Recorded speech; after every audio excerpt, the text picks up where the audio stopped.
விண்ணுலகில் ஒரு நாள் வறுமையின் காரணமாக புலால் உண்டதால் காமதேனு சிவபெருமானின் சாபத்திற்கு ஆளாகிறது.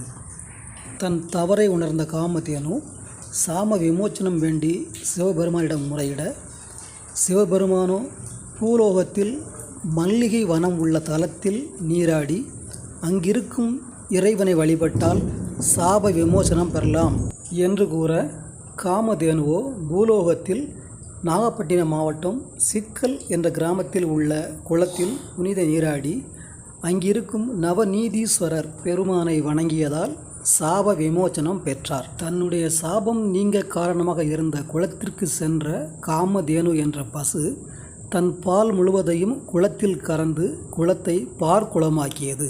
பார்க்குளத்திலிருந்து பாலை எடுத்து வெண்ணெயாக்கி சிவலிங்கமாக வடித்து பூஜித்து வந்தார் வசிஷ்ட மாமுனிவர். பூஜை முடிந்தவுடன் சிவலிங்கத்தை எடுக்க வசிஷ்டர் முயன்ற பொழுது சிவலிங்கமானது தரையோடு சிக்கி கொண்டதால் இந்த ஊருக்கு சிக்கல் என பெயர் வந்ததாக வரலாறுகள் கூறுகின்றன.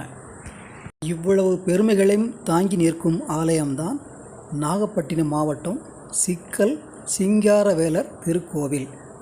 மூலவராக முருகப்பெருமான் வள்ளி தெய்வானையுடன் அழகாக வீற்றிருக்கும் தலம்தான் சிக்கல் சிங்காரவேலர் திருக்கோவில்.